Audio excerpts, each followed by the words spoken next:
વંદે માતરમ।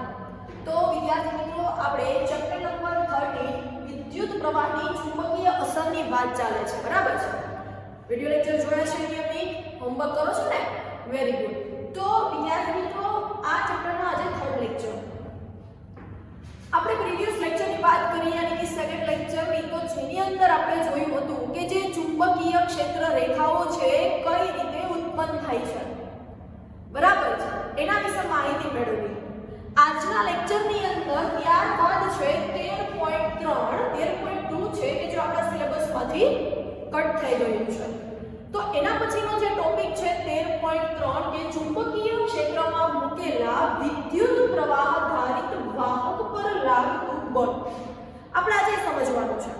તો વિદ્યાર્થી મિત્રો આપણે વાત કરી ઓર્સ્ટેડની કે ઓર્સ્ટેડે શું ફાઇન્ડ કર્યું હતું, તો કે ઓર્સ્ટેડે એવું ડિસ્કવર કર્યું હતું કે વિદ્યુત પ્રવાહ ધારિત વાહક પર તેની નજીક મૂકેલું જે હોકાયંત્રની સોય હતી એના પર બળ લગાડે છે। એટલે કે જ્યારે વાહકમાંથી વિદ્યુત પ્રવાહ જે પસાર થાય છે એટલે જે ત્યાં ચુંબકીય સોય રાખેલી છે એનું કોણાવર્તન આપણને જોવા મળતું હતું, બરાબર છે? આવું કોણે કીધું તો કે ઓર્સ્ટેડે કીધું।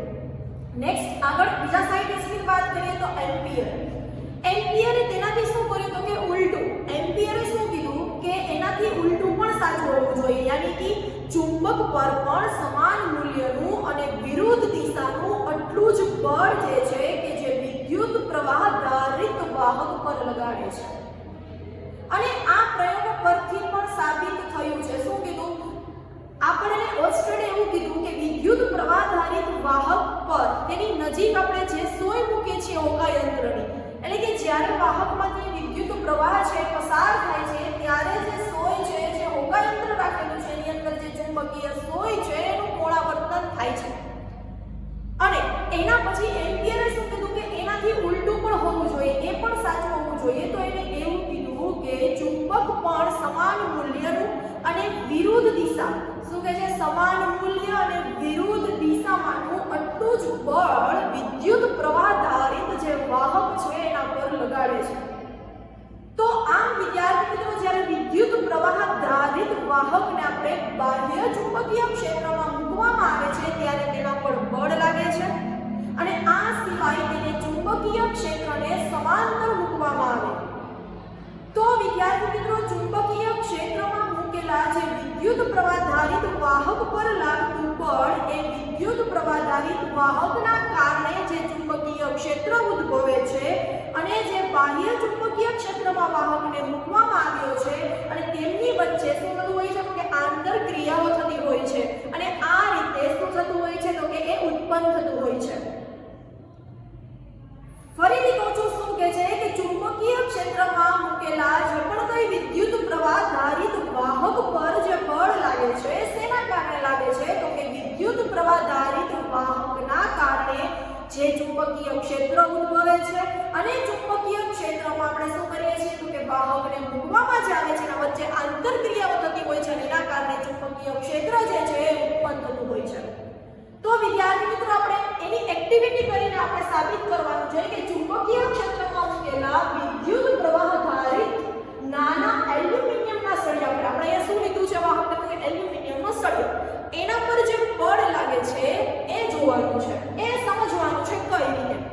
તો આપણને આકૃતિમાં દર્શાવ્યા પ્રમાણે એક નાનો તમારે એલ્યુમિનિયમનો સળિયો લીધેલો છે, આશરે 6 સેન્ટીમીટરનો। શું છે તો કે 6 સેન્ટીમીટરનો એલ્યુમિનિયમનો સળિયો છે। તમારે 6 સેન્ટીમીટર એલ્યુમિનિયમનો સળિયો લેવાનો છે। પછી એને આપણે A અને B નામ આપેલું છે, આ A છે અને આ B છે। બે વાહક તાર વડે તેને સમક્ષિતિજ રહે એ રીતે લટકાવવાનો છે।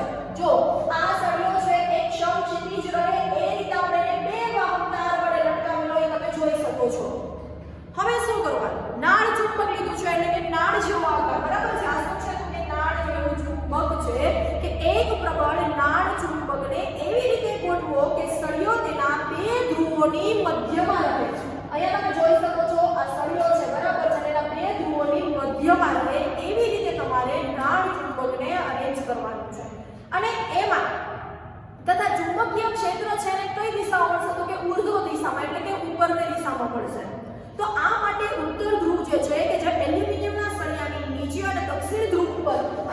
જોઈ શકો છો આ જે દક્ષિણ ધ્રુવ જે આપણે સળિયાની ઉપર લખેલું છે બરાબર છે અને આ જે છે એ છે ઉત્તર ધ્રુવ જે આપણે ક્યાં રાખેલું છે તો કે સળિયાની નીચે બરાબર છે આવી રીતે આપણે એને ગોઠવવાનું છે કે જે દક્ષિણ ધ્રુવ છે કે એ ક્યાં રહેવું જોઈએ તો કે ઉર્ધ્વ દિશામાં અને તમારે પછી એલ્યુમિનિયમના સળિયાની સાથે શ્રેણીની અંદર તમે જોઈ શકો છો કળ છે બેટરી છે રિયોસ્ટેટ એટલે કે અવરોધ છે એ તમારે જોડી અને આવી રીતે એક પરિપથ તૈયાર કરવાનું છે હવે આ સળિયામાં શું કરવાનું તો કે બી છેડાથી એ છેડાની દિશામાં પ્રવાહ પસાર કરો પ્રવાહ ક્યાં પસાર કરવાનો છે તમારે બી છેડાથી એ છેડા તરફ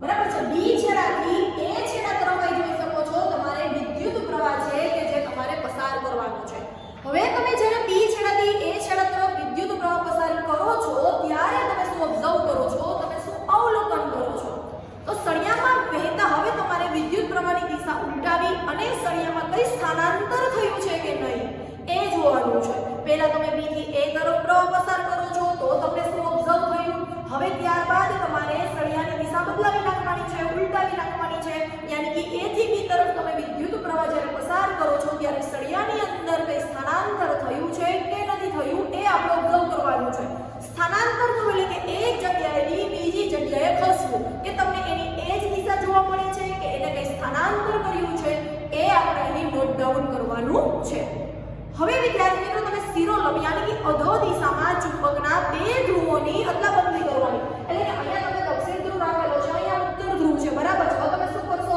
આખું ચુંબકને ઉલટાવી નાખશો અહીંયા ઉત્તર ધ્રુવ જવા દેવાનો અહીંયા તમારે દક્ષિણ ધ્રુવ છે લાવવાનું છે એવી રીતે તમારી ચુંબકીય ક્ષેત્રની દિશા છે એ બદલવાની છે અને વિદ્યુત પ્રવાહ ધારિત સળિયા પર જે પણ કંઈ બળ લાગે છે જે પણ કંઈ સ્થાનાંતર થશે સળિયા પર એ તમારે નોંધવાનું છે શું થયું વિદ્યાર્થી મિત્રો આપણે શું જોવા મળશે તો આપણને સળિયો છે એ ડાબી બાજુ ખસે છે શું કીધું અવલોકનમાં શું થશે તો કે જે સળિયો છે એ ક્યાં ખસે છે તો કે ડાબી બાજુ ખસે છે ચલો આ પહેલું અવલોકન જોવા મળ્યું કે સળિયો જે છે કે જે ડાબી બાજુ ખસે છે તારમાંથી વહેતો જ્યારે વિદ્યુત પ્રવાહની દિશા આપણે જ્યારે ઉલટાવીએ છીએ ત્યારે સળિયાના સ્થાનાંતરની દિશા છે એ પણ ઉલટાય છે વિદ્યુત પ્રવાહની દિશા જ્યારે ઉલટાવો છો ત્યારે સ્થાનાંતરની જે દિશા છે એ પણ શું થાય છે ઉલટાય છે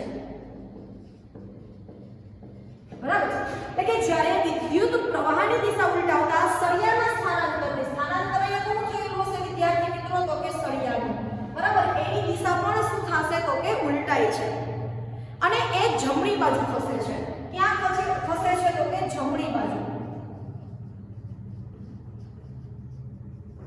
બરાબર છે જ્યારે સળિયો છે એ ડાબી બાજુ ખસે છે હવે તમે જ્યારે વિદ્યુત પ્રવાહની દિશા છે ચેન્જ કરો છો એટલે કે પહેલા આપણે બી છેડાની અંદર વિદ્યુત પ્રવાહ છે એ આપેલું હતું હવે તમે વિદ્યુત પ્રવાહની દિશા ચેન્જ કરો છો એટલે કે એ થી બી ત્યારે શું થશે અવલોકન તો કે સળિયાની દિશા એટલે કે એના સ્થાનાંતરની દિશા પણ બદલાય છે અને જે સળિયો છે એ જમણી બાજુ ખસે છે બરાબર તો આના પરથી વિદ્યાર્થી મિત્રો આપણે એમ કહી શકીએ કે સળિયામાંથી વહેતા વિદ્યુત પ્રવાહની દિશા જ્યારે ઉલટાવો છો ત્યારે તેના પર જે પણ કંઈ બળ લાગે છે એની દિશા પણ શું થાય છે તો કે ઉલટાય છે શું કહે છે કે સળિયામાંથી તમે જ્યારે વહેતો વિદ્યુત પ્રવાહની દિશા છે એને ઉલટાવો છો ત્યારે શું થશે તો કે એના પર જે પણ કંઈ બળ લાગે છે એની દિશા પણ શું થાય છે તો કે ઉલટાય છે ચુંબકીય ક્ષેત્રમાં જે વિદ્યુત પ્રવાહ ધારિત જે એલ્યુમિનિયમના સળિયાને મૂકવામાં આવે છે ત્યારે તેના પર જે પણ કંઈ બળ લાગે છે અને એના કારણે શું થાય છે તો કે જે સળિયો છે એ સ્થાનાંતર અનુભવે છે તમે જે વિદ્યુત પ્રવાહી ચુંબકીય જે સળિયો જે એલ્યુમિનિયમનો સળિયો છે એને મૂકવામાં આવે છે ત્યારે સ્થાનાંતર કઈ રીતે અનુભવે છે તો કે એના પર શું લાગે છે બળ લાગે છે અને બળ લાગે છે એટલા માટે એ શું કરે છે સ્થાન તમે અત્યારે સપોઝ કે એમને ઊભા છો કોઈ પણ જાતનું બળ નથી લાગતું બરાબર છે હવે તમારો કોઈ ફ્રેન્ડ છે તમને ધક્કો મારે છે જ્યારે તો ધક્કો મારે છે ત્યારે શું થાય છે તમારા પર બળ લાગે છે અને તમારું જે સ્થાનાંતર છે હું અહીંયા આસું તો મને ધક્કો મારતા અહીંયા હોય આવું છું તો આ મારું જે સ્થાનાંતર છે શું થયું તો કે બદલાયું પણ ક્યારે તો કે જ્યારે એના પર બળ લાગે છે ત્યારે તો શિરોલંબ મધ્ય દિશામાં જ્યારે ચુંબકીય ક્ષેત્રની દિશા જે છે કે જે ઉલટાવતા જે વિદ્યુત પ્રવાહ ધારિત જે સળિયો છે એના પર જે પણ કંઈ બળ લાગે છે એની દિશા પણ શું થાય છે તો કે ઉલટાય છે અને પરિણામે સ્થાનાંતરની દિશા પણ શું થાય છે તો કે ઉલટાય છે। તો આના પરથી હવે આપણે અવલોકન પરથી એવો નિર્ણય લઈ શકીએ કે પ્રવાહ ધારિત વાહક ચુંબકીય ક્ષેત્રમાં તમે મૂકો છો એટલે તેના પર બળ લાગે છે। એટલે કે અહીં આપણે પ્રવાહ ધારિત વાહક લીધેલું છે એલ્યુમિનિયમનો સળિયો અને એને ચુંબકીય ક્ષેત્રમાં મૂકશો એટલે એના પર શું લાગે છે તો કે બળ લાગે અને સળિયા પર લાગતા બળની દિશા અને તેના સ્થાનાંતરની દિશા એ તેમાંથી વહેતા વિદ્યુત પ્રવાહની દિશા અને ચુંબકીય ક્ષેત્રની દિશા પર આધાર રાખે છે। ખાસ સમજવા જેવો પોઈન્ટ છે। શું કહે છે તો કે સળિયા પર જે પણ કોઈ બળ લાગે છે એની જે દિશા છે તેના પર આધાર રાખે છે। તો કે જે સ્થાનાંતરની દિશા છે તેમાંથી વહેતો વિદ્યુત પ્રવાહની દિશા અને તેના પર જે પણ કંઈ ચુંબકીય બળ લાગે છે ચુંબકીય ક્ષેત્રની દિશા પર આધાર રાખે છે। હવે અહીંયા નોંધ એ લેવાની છે કે સળિયાની સ્થાનાંતરની દિશા છે તેના પર લાગતા બળની દિશામાં હોય। સ્થાનાંતરની દિશા ક્યાં હશે તો કે બળની દિશામાં। એટલે કે સળિયો છે પ્રારંભમાં તો કેવો છે તો કે સ્થિર છે, બરાબર છે। હવે સળિયા પર લાગતું જે ચુંબકીય બળ છે ચુંબકીય ક્ષેત્રમાં રહેલો જે સળિયાની લંબાઈ છે એના પર આધાર રાખે છે। જે પણ કંઈને ચુંબકીય બળ લાગે છે કોના પર આધાર રાખે છે તો કે એની લંબાઈ પર। તો અહીંયા વાત એ કે ચુંબકીય ક્ષેત્રમાં મૂકેલા વિદ્યુત પ્રવાહ ધારિત વાહક પર જે પણ કંઈ બળ લાગે છે એ કયા પરિબળો પર આધાર રાખે છે તો કે એક તો વિદ્યુત પ્રવાહની દિશા અને એક ચુંબકીય ક્ષેત્રની દિશા। વિદ્યુત પ્રવાહની દિશા એન્ડ સેકન્ડ ચુંબકીય ક્ષેત્રની દિશા, બરાબર છે। એટલે કે જે પણ કંઈ ચુંબકીય ક્ષેત્રમાં મૂકેલો જે પણ કંઈ વિદ્યુત ભારિત વાહક યાની કે જે સળિયો છે અહીંયા સપોઝ આપણે લીધેલો, બરાબર છે। તો કયા એના પર જે પણ કંઈ બળ લાગે છે તો આપણે એમ લખી શકીએ કે સળિયા પર લાગતું જે બળ છે કયા પરિબળો પર આધાર રાખે છે તો કે તે એક તો વિદ્યુત પ્રવાહની દિશા અને એક ચુંબકીય ક્ષેત્રની દિશા। હવે વિદ્યાર્થી મિત્રો વાત કરીએ આપણે કે ચુંબકીય ક્ષેત્રમાં જે પણ કે તમે વિદ્યુત પ્રવાહ ધારિત સળિયો મૂકેલો છે એ કઈ સ્થિતિમાં મહત્તમ યાની કે વધારે ચુંબકીય બળ અને કઈ સ્થિતિમાં ચુંબકીય બળ નહીં લાગે। તો જ્યારે પણ વાહક સળિયામાંથી વહેતા વિદ્યુત પ્રવાહની દિશા અને ચુંબકીય જે ક્ષેત્ર છે, બરાબર છે, એ બંનેની દિશા જો લંબ હશે ત્યારે સળિયા પર મહત્તમ ચુંબકીય બળ લાગે છે। ક્યારે તો કે સળિયામાંથી જે પણ કંઈ વિદ્યુત પ્રવાહ વહે છે એની દિશા અને ચુંબકીય ક્ષેત્રની દિશા એટલે કે આ પ્રવાહની દિશા અને ચુંબકીય ક્ષેત્રની દિશા એકબીજાને જો લંબ હશે તો તેના પર જે પણ કંઈ બળ લાગે છે એ કેવું હશે તો કે મહત્તમ હશે। કેવું બળ તો કે ચુંબકીય બળ, બરાબર છે। અને જ્યારે સળિયામાંથી વહેતા વિદ્યુત પ્રવાહની દિશા અને ચુંબકીય ક્ષેત્રની દિશા એક સમાન હશે અથવા તો વિરુદ્ધ હોય ત્યારે તેના પર બળ લાગતું નથી। એટલે કે જો આ બંનેની દિશા છે એ સમાન હોય અને કાં તો વિરુદ્ધ હોય ત્યારે સળિયા પર બળ લાગે નહીં, બળ લાગશે નહીં, બરાબર છે। હવે વિદ્યાર્થી મિત્રો અહીંયા આવે છે એક ફ્લેમિંગનો ડાબા હાથનો નિયમ। ફ્લેમિંગનો ડાબા હાથનો નિયમ,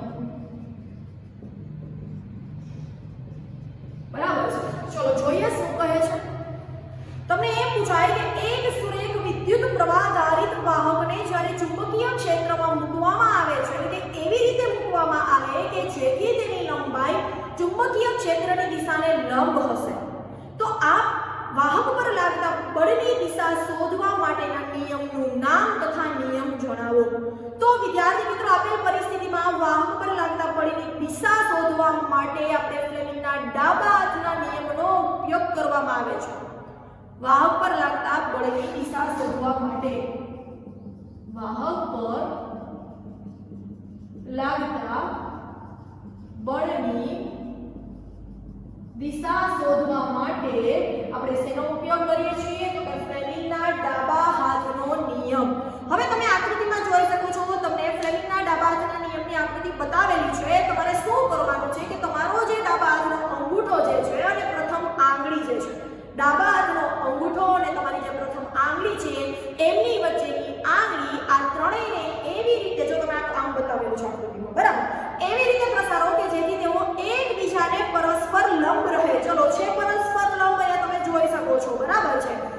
પ્રથમ આંગળી જે છે એ ચુંબકીય ક્ષેત્રની દિશામાં હોય અને વચ્ચેની યાની કે જે બીજી આંગળી છે એ વિદ્યુત પ્રવાહની દિશામાં હોય તો અંગૂઠાની દિશા જે છે કે જે વાહક પર લાગતા બળની દિશા અથવા તો એના ગતિ એટલે કે સ્થાનાંતરની દિશા બતાવે છે।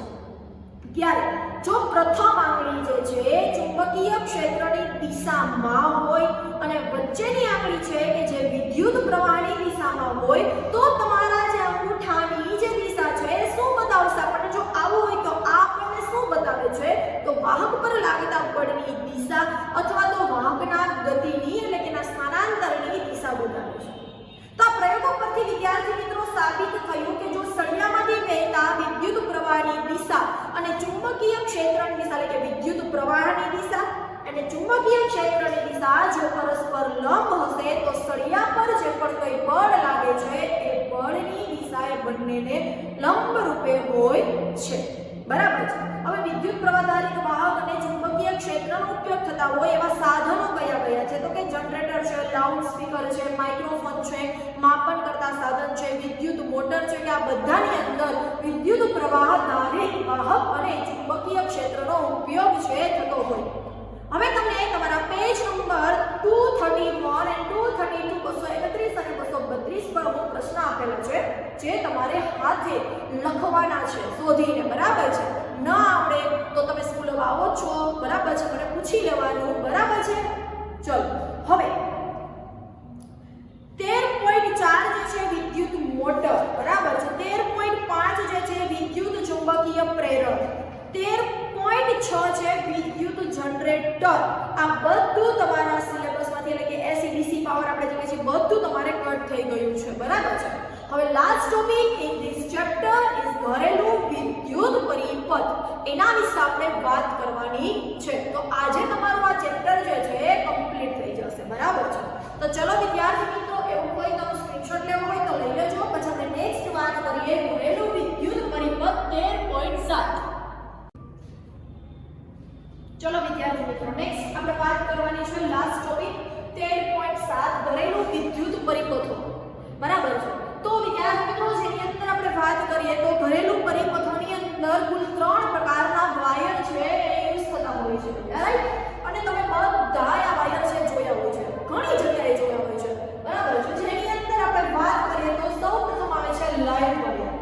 તો લાઈવ વાયર છે કે જેના આપણે કે છે લાઈવ મીન્સ જીવતું રહેવું, લાઈવ છે, બરાબર, જિંદા છે, કહીએ છીએ ને આપણે, એટલે કે જીવંત, કે જે પોઝિટિવ યાની કે એના ઉપર લાલ રંગનું અવાહક આવરણ હોય। તો વિદ્યાર્થી મિત્રો તમને મેઇનલી 3 પ્રકારના વાયર છે જોવા મળતા હોય છે। બરાબર છે। એક હોય છે લાઈવ કે જેના પર લાલ રંગનું અવાહક આવરણ ચડાવેલું હોય છે।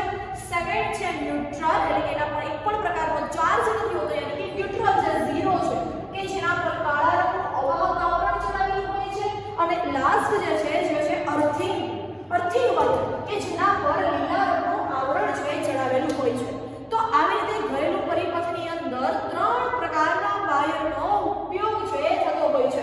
એક હોય છે લાલ રંગનું અવાહક આવરણ જે છે લાઈવ વાયર, જેના પર લાલ રંગનું આવરણ હોય, ન્યુટ્રલ છે એ કાળા કલરનું આવરણ હશે, અને અર્થિંગ જે છે કે જે લીલા રંગનું આવરણ હશે। તો આવી રીતે ઘરેલું વિદ્યુત પરિપથની અંદર મેઇનલી 3 પ્રકારના વાયર છે કે જેનો ઉપયોગ થતો હોય છે। હવે વિદ્યાર્થી આપણા દેશની વાત કરીએ તો આપણા દેશની અંદર લાઈવ વાયરનું વિદ્યુત સ્થિતિમાન છે 220 વોલ્ટ, સૌથી ઊંચું વિદ્યુત સ્થિતિમાન, અને ન્યુટ્રલનું જોઈએ તો 0 છે। હવે આ બંનેનો જો આપણે તફાવત લઈએ તો થશે 220 વોલ્ટ। બરાબર છે। હવે નેક્સ્ટ વાત કરીએ કે ચલો અર્થિંગ વાયર છે એનું કાર્ય શું છે? બરાબર છે। શું વાત કરવાની છે? અર્થિંગ વાયરનું કાર્ય। અર્થિંગ વાયરનું કાર્ય। તો વિદ્યાર્થી મિત્રો અર્થિંગ એટલે કે સૌપ્રથમ આપણે યાદ આવવું જોઈએ એમસીક્યુ ની અંદર પૂછાય કે અર્થિંગ વાયરનો કલર કેવો હોય તો કે લીલા રંગનો હોય છે। તો અર્થિંગ વાયરનું હવે કામ શું છે? તો જોઈએ કે અર્થિંગ વાયરનો ઉપયોગ છે મોટે ભાગે ધાતુનું આવરણ ધરાવતા જે પણ કોઈ વિદ્યુત સાધનો છે જેના ઉપર ધાતુનું આવરણ હોય એટલે કે ધાતુનું આવરણ ધરાવતા વિદ્યુત સાધનોમાં સુરક્ષાના ઉપાય સંદર્ભે કરવામાં આવે છે। અને એને શું કરવામાં આવે છે તો કે જે ધાતુની સપાટી હોય એની સાથે વાયરને અટેચ કરવામાં આવે છે। આનો ઉપયોગ ક્યાં થશે તો કે અર્થિંગ વાયરનો ઉપયોગ મોટે ભાગે ધાતુ ધરાવતા વિદ્યુત સાધનો છે એટલે કે ધાતુનું આવરણ ધરાવતા વિદ્યુત સાધનોમાં ધાતુનું આવરણ ધરાવતા વિદ્યુત સાધનોમાં સુરક્ષાના સંદર્ભે બરાબર છે સુરક્ષાના સંદર્ભે ઉપયોગ થાય છે એટલે કે ધાતુની સપાટી સાથે આપણા વાયર છે કે જેને અટેચ કરીને કોઈ જે પણ કે અર્થિંગ થશે એનાથી આપણને બચાવશે એટલે કે ધાતુનું આવરણ ધરાવતા જે પણ કઈ વિદ્યુત સાધનો છે એની અંદર આપણે અર્થિંગ વાયરનો ઉપયોગ છે કરતા હોઈએ છીએ વિદ્યુત સાધનમાંથી જે પણ કઈ લીક થયેલો વિદ્યુત પ્રવાહ છે કે જે ક્યાં જાય તો કે જમીનની અંદર સહેલાઈથી જતો રહે એ માટે આપણે અર્થિંગ વાયરને તે પ્રવાહને નીચા વિદ્યુત અવરોધવાળા વાહક પથ જે છે એ પૂરો પાડે છે કે જેથી વિદ્યુત સાધન વાપરનારને વિદ્યુત શોકથી રક્ષણ મળે બરાબર છે વિદ્યુત પ્રવાહ સીધો ક્યાં વયો જાય તો કે જમીનની અંદર વયો જાય છે હવે તેથી ધાતુના સાધનો જેવા કે આપણે વાત કરીએ ધાતુના સાધનો કે વિદ્યુત ઇસ્ત્રી છે ટોસ્ટર છે ટેબલ ફેન છે રેફ્રિજરેટર છે કે જેની અંદર અર્થિંગ કરવું ખૂબ જ જરૂરી છે કારણ કે આવા સાધનોની અંદર આપણને શોર્ટ લાગવાનો ભય રહેતો હોય જો અર્થિંગ વાયર જોડેલો હશે તો એ શું કરશે તો કે એ આપણને એનાથી બચાવશે એટલા માટે જે પણ કઈ વિદ્યુત ઇસ્ત્રી છે ત્યારબાદ આપણે કીધું ટોસ્ટર છે ટેબલ ફેન છે રેફ્રિજરેટર છે કે જેનું અર્થિંગ કરવું જરૂરી છે હવે કેટલીક વાર શું થતું હોય તો કે આકસ્મિક રીતે વિદ્યુત સાધનો સાથે જોડાયેલું અવાહક જે આવરણ હોય છે એ પીગળી જતું હોય છે આપણે કીધું કે સુરક્ષાના સંદર્ભે આપણે એના ઉપર ધાતુનું આવરણ ચડાવવામાં આવે તો એ ક્યારેક શું થતું હોય છે તો કે પીગળી જતું હોય છે પરિણામે શું થતું હોય તો કે સાધનના ધાતુના આવરણમાંથી શું થતું હોય છે તો કે વિદ્યુત પ્રવાહ છે એ આવતો હોય તો આવા સાધનને જો કોઈ વ્યક્તિ અડે તો ભયંકર વિદ્યુત આચંબ એટલે કે વિદ્યુત શોક આવવાનો ભય લાગે તે ઘાતક પણ નીવડી શકે છે તો આને નિવારવા માટે આપણે વિદ્યુત પ્રવાહને ક્યાં જવા દેવાનો છે તો કે જમીનની અંદર જવા દેવાનો હોય તો વધુમાં અર્થિંગ વાયર છે એ પરિણામે ખૂબ નીચો અવરોધ છે પૂરો પાડે જેથી તે પરિપથમાં વિદ્યુત પ્રવાહ જે છે ખૂબ વધી જાય પરિણામે જે ફ્યુઝ હોય છે પીગળી જાય છે અને વિદ્યુત પુરવઠો ત્યાં ને ત્યાં શું થાય છે તો કે અટકી જાય છે તો આમ વિદ્યુત સાધનોને યોગ્ય અર્થિંગ આપવાથી આપણે શું કરી શકીએ છીએ કે અર્થિંગ આપવાથી શક્ય એવા વિદ્યુત શોકથી આપણે બચી શકાય છે હવે વિદ્યાર્થી મિત્રો તમારી ટેક્સ્ટ બુકમાં તમે જોવો તો તમે ઘરેલું વિદ્યુત પરિપથની આકૃતિ બતાવેલી છે અને એના માટે એની પદ્ધતિની લાક્ષણિકતાની આપણે ચર્ચા કરવાની છે જો અર્થિંગ વાયર છે લાઇવ વાયર છે ન્યુટ્રલ વાયર છે બરાબર છે કઈ રીતે કામ કરે છે તો જેની અંદર આપણે જોઈએ તો તમારું P1 P2 અને P3 જે પ્લગ છે અને S1 S2 અને S3 છે જે ઓન અને ઓફ સ્વિચ છે પછી વાયરો સાથે આપણે વાત કરીએ તો ઇલેક્ટ્રિસિટી બોર્ડમાંનો ફ્યુઝ છે વિદ્યુત મીટર છે અને મુખ્ય સ્વિચ અને દરેક પરિપથ માટે જે અલગ ફ્યુઝ ધરાવતું વિતરણ ખાનું આવેલું હોય કેટલાકમાંથી અલગ વિદ્યુત વિદ્યુત સ્થિતિમાન જોઈ જતું હોય છે તો આપણે આપણા ઘરોની અંદર જે વિદ્યુત પાવર છે જે પુરવઠો કે જે મેઇન સપ્લાય અથવા મેઇન્સ દ્વારા મળતો હોય કે જે ઓવરહેડ વિદ્યુતના થાંભલા અથવા તો જે ભૂમિગત કેબલો હોય કે જો આપણા સુધી પહોંચતા હોય હવે આ જે સપ્લાય છે એટલે કે લાઇવ વાયરની વાત કરીએ એટલે કે ત્રણ આવરણ દ્વારા થતું હોય છે તમને ખબર છે એક છે લાઇવ એક છે ન્યુટ્રલ અને એક છે અર્થિંગ લાઇવ અને ન્યુટ્રલ વચ્ચે જે વિદ્યુત સ્થિતિમાનનો તફાવત છે આપણે વાત કરીએ 220 વોલ્ટનો છે બરાબર છે તો ઘરમાં લગાડેલો જે મીટર બોર્ડના વાયરો એ મુખ્ય ફ્યુઝમાંથી પસાર થઈ પહેલા એ મુખ્ય ફ્યુઝમાંથી પસાર થશે અને ત્યારબાદ એ આપણા મીટરો જે રાખેલા હોય છે એની અંદર પહોંચતા હોય છે બરાબર છે અને મેઇન સ્વિચમાંથી પસાર કરી અને જે લાઇન વાયરો સાથે એને જોડવામાં આવે અને આ વાયરો છે કે જે જુદા જુદા પરિપથોને વિદ્યુત ઉર્જા જે છે એ પૂરી પાડે હવે શું થતું હોય તો કે ઘણીવાર ઘરોમાં બે અલગ પરિપથ હોય એક હોય છે 15 એમ્પિયર વિદ્યુત પ્રવાહ રેટિંગ ધરાવતો પરિપથ કે જે વધુ પાવર રેટિંગ ધરાવતા વિદ્યુત ઉપકરણો જેવા કે આપણે વાત કરીએ તો એર કુલર છે ગીઝર છે એના માટે વપરાતું હોય જ્યારે 5 એમ્પિયરનો જે ઓછો વિદ્યુત પ્રવાહ છે કે જે બલ્બ છે પંખા છે રેડિયો છે એના માટે વપરાતો હોય તો અર્થિંગ વાયર જે છે કે જે મોટા ભાગે ઘરની નજીક ઊંડે જમીનમાં ધાતુની પ્લેટ સાથે સ્થાનિક અર્થિંગ સાથે જોડેલો હોય અને ઘરની અંદર દરેક અલગ પરિપથમાં અલગ ઉપકરણો લાઇવ અને ન્યુટ્રલ વાયરો વચ્ચે જોડવામાં આવે અને દરેક ઉપકરણને આપણે ઓન અને ઓફ છે સ્વિચ હોય કે જેથી પરિપથ કાં તો પૂર્ણ કરી શકાય અથવા તો વિદ્યુત પ્રવાહને આપણે બંધ કરી શકીએ સ્વિચ બંધ કરો તો વિદ્યુત પ્રવાહ બંધ થઈ જશે ચાલુ કરશો તો વિદ્યુત પ્રવાહ વહન થશે અને આપણે જે પણ ઉપકરણો છે ચાલુ કરવા હશે એ થશે દરેક ઉપકરણને સમાન વિદ્યુત સ્થિતિમાનનો તફાવત મળે એટલા માટે એકબીજાની સાથે આપણે સમાંતર સપ્લાય એટલે કે સમાંતર વિદ્યુત સપ્લાય સાથે જોડવામાં આવતા હવે ફ્યુઝ વિશે તમે ઘણી બધી માહિતી મેળવી ચૂક્યા છો, બરાબર છે. એના પછી આવે છે ફ્યુઝ છે એટલે શું અને એ કેવી રીતે કાર્ય કરે. તો ફ્યુઝ છે એક મહત્વનો વિદ્યુત ઘટક છે. ફ્યુઝ એક મહત્વનો વિદ્યુત ઘટક, બરાબર. ફ્યુઝ છે મહત્વનો વિદ્યુત ઘટક છે એટલે કે એના ઉપયોગથી પરિપથની અંદર જે પણ કંઈ શોર્ટ સર્કિટ થતું હોય ત્યારે વિદ્યુત પ્રવાહ ઓવરલોડિંગ છે થઈ જતું હોય, બરાબર છે. એટલે કે જેટલો વિદ્યુત પ્રવાહ પસાર થવો જોઈએ એના કરતાં ક્યારેક વધારે વિદ્યુત પ્રવાહ પસાર થઈ ગયો હોય તેને આપણે કહીએ છીએ ઓવર થઈ ગયું, ઓવરલોડિંગ થઈ જતો હોય કે જેના કારણે જે પણ કંઈ અકસ્માતો થતા હોય છે, વિદ્યુત શોક છે, આગ છે, વિદ્યુત ઉપકરણોને નુકસાન છે, એ આપણે આના દ્વારા અટકાવી શકીએ છીએ. ફ્યુઝ છે મહત્વની એક સલામત રચના છે કે એ નીચા ગલનબિંદુવાળો ટૂંકો પાતળો તાંબાનો તારનો બનેલો હશે, બરાબર છે. ફ્યુઝ છે એ નીચા ગલનબિંદુવાળો પછી પાતળો, બરાબર છે. એટલે કે નીચા ગલનબિંદુવાળો પાતળો તાંબાના તારનો બનેલો, તાંબાના તારનો કેનો બનેલો હોય છે તો કે તાંબાના તારનો બનેલો હોય છે. એટલે કે પરિણામે જે પરિપથની અંદર વિદ્યુત પ્રવાહ છે સલામત મર્યાદા કરતા ક્યારેય પણ વધી જાય તો એ શું થતો હોય તો કે ઓગળીને તૂટી જાય, અને ઓગળીને તૂટી જાય એટલે કે જે પરિપથ છે કેવો થઈ જશે તો કે ખુલ્લો થઈ જશે. હવે વિદ્યાર્થી મિત્રો હંમેશા ફ્યુઝને લાઈવ વાયર સાથે શ્રેણીમાં જોડવામાં આવે છે. ફ્યુઝને હંમેશા લાઈવ વાયર સાથે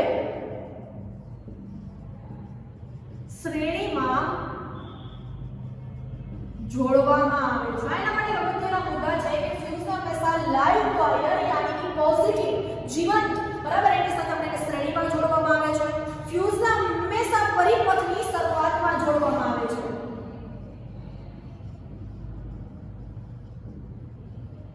પરિપથની શરૂઆતમાં જોડવામાં આવે છે. અને ફ્યુઝ છે કે જેનો વાયર જે છે જાડો કે વિદ્યુત પ્રવાહ જે વહેંચાવવાની જે ક્ષમતા છે કે હશે વધારે હશે, અને મહત્તમ વિદ્યુત પ્રવાહ જે કે જે પરિપથ યાની કે વિદ્યુત સાધન છે જે ખમી શકે તેના કરતા ઓછા વિદ્યુત પ્રવાહ ધારણ ક્ષમતા વાળો ફ્યુઝ છે હોવો જોઈએ. અને દરેક વિદ્યુત પરિપથમાં વપરાતા બે વિવિધ પ્રકારના વિદ્યુત ફ્યુઝ છે દર્શાવવામાં આવેલા છે, આકૃતિમાં તમે જોઈ શકો છો.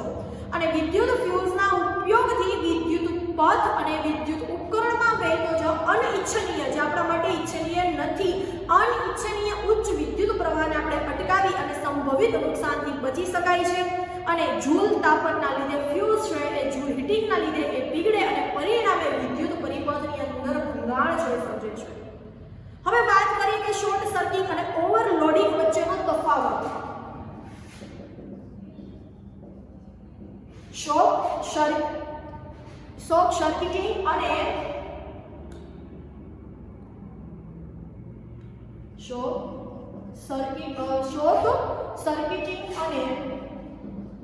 ઓવરલોડિંગ. શોર્ટ સર્કિટિંગ અને આપણે વાત કરીએ તો ઓવરલોડિંગ. શોર્ટ સર્કિટિંગ, બરાબર છે. શોર્ટ સર્કિટિંગ અને ઓવરલોડિંગ વચ્ચેનો તફાવત શું છે? જો શોર્ટ સર્કિટિંગ એટલે કે લાઈવ વાયર અને ન્યુટ્રલ વાયરનું પ્લાસ્ટિક અવાહક આવરણ તૂટે. કયું છે? લાઈવ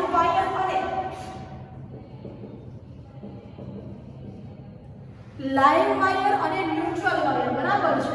લાઈવ વાયર અને ન્યુટ્રલ વાયરનું જે પ્લાસ્ટિકનું, બરાબર છે, એટલે કે લાઈવ વાયર અને ન્યુટ્રલ વાયરનું જે પ્લાસ્ટિક અવાહક આવરણ, પ્લાસ્ટિક અવાહક આવરણ છે શું થશે તો કે તૂટે. આ તૂટે ત્યારે બે વાયર કાં તો સીધી રીતે અથવા તો વાહક દ્વારા સંપર્કમાં આવે, અને સંપર્કમાં આવે ત્યારે લાઈવ વાયર અને ન્યુટ્રલ વાયરનું એકબીજામાં સંપર્કમાં આવવું એને જ કહેવાય છે શોર્ટ સર્કિટિંગ. આ બંને વાયર છે એકબીજાના શું થશે તો કે સંપર્કમાં આવે, એકબીજાના સંપર્કમાં આવે ત્યારે શું થતું હોય છે તો કે શોર્ટ સર્કિટિંગ. બરાબર છે. કયો વાયર યાદ રાખજો કે શોર્ટ સર્કિટિંગ થવા માટે લાઈવ વાયર અને ન્યુટ્રલ વાયર જે છે તે પ્લાસ્ટિક વાહક આવરણ છે તૂટે એટલે બંને એકબીજાના સંપર્કમાં આવે, અને જ્યારે બંને એકબીજાના સંપર્કમાં આવે છે ત્યારે શું સર્જાતું હોય છે હોય. વાત કરીએ ઓવરલોડિંગ. ઓવરલોડિંગ એટલે કે હવે વિદ્યાર્થી મિત્રો વાત કરીએ પહેલા જે આની અંદર કે શોર્ટ સર્કિટિંગ પરિપથનો અવરોધ છે લગભગ શૂન્ય હોય. પરિણામે પરિપથની અંદર મોટા મૂલ્યનો વિદ્યુત પ્રવાહ છે કે જે વહેવા લાગે અને તેથી વાયર છે ખૂબ ગરમ થાય ત્યારે આગ પણ લાગી શકે છે. ઓવરલોડિંગની વાત કરીએ તો ઘરેલું વાયરિંગની અંદર અમુક સમયે વહેતો જે વિદ્યુત પ્રવાહ વપરાતા વિદ્યુત સાધનોના પાવર રેટિંગ ઉપર આધાર કે કેટલા પાવરનો એ વોલ્ટ આપે છે. આપણી ઘરે આપણે જે પણ કંઈ બલ્બ છે ઉપયોગમાં લઈએ છીએ, ટ્યુબલાઇટ છે, તેમાં લખેલું હોય કે આટલા વોલ્ટનો છે, 50 વોલ્ટના હોય, 220 વોલ્ટના હોય, 420 વોલ્ટના હોય, બરાબર છે. તો આવી રીતે અલગ અલગ વોલ્ટના બલ્બ જે છે, ટ્યુબલાઇટ છે, બધું મળતું હોય છે. એટલે કે એનો પાવર રેટિંગ છે કેટલો આપે છે એના ઉપર ડિપેન્ડ છે. જો ઉચ્ચ પાવર રેટિંગ વાળા પદાર્થો ઘણા બધા, જેમ કે આપણે વાત કરીએ તો વિદ્યુત ઇસ્ત્રી છે, વોટર હીટર છે, એર કન્ડિશનર છે, તો એ જો બધા આપણે એક સાથે ચાલુ કરવા હોય તો પાવર છે, વિદ્યુત પ્રવાહ છે જે મળવો જોઈએ એના કરતાં શું થશે તો કે વધી જશે. એટલે કે વધારે વિદ્યુત પ્રવાહ છે એનું ખેંચાણ થતું હોય તો આને કહેવાય છે ઓવરલોડિંગ. તેથી ઘરેલું વિદ્યુત પરિપથની અંદર આપણે તાંબુ તથા એલ્યુમિનિયમના વાયર અતિ ઊંચા તાપમાને ગરમ થઈને આગ પણ લાગી શકે છે. અને એના માટે જવાબદાર પરિબળોની વાત કરીએ ઓવરલોડિંગ માટે તો લાઇવ વાયર અને ન્યુટ્રલ વાયરનો સીધો સંપર્ક. લાઇવ વાયર અને ન્યુટ્રલ વાયરનો ક્યારેક સીધો સંપર્ક થઈ જાય ત્યારે પણ ઓવરલોડિંગ છે થતું હોય છે. અને સેકન્ડ છે પુરવઠા વોલ્ટેજમાં શું થતું હોય છે તો કે અચાનક વધારો થતો હોય છે. બરાબર છે.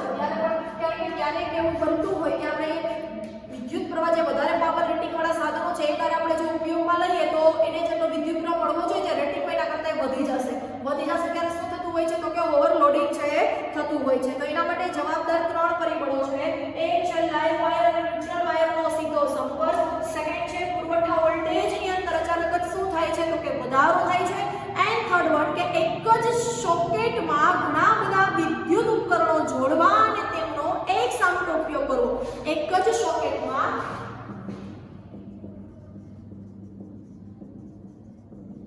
ઘણા બધા વિદ્યુત ઉપકરણોને જોડવા.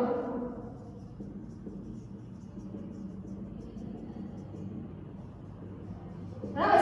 એક જ સોકેટમાં આપણે શું કરીએ છીએ તો કે ઘણા બધા વિદ્યુત ઉપકરણોને જોડીએ છીએ અને એક સામટો આપણે તેનો ઉપયોગ કરીએ છીએ. શું કરીએ છીએ આપણે? અને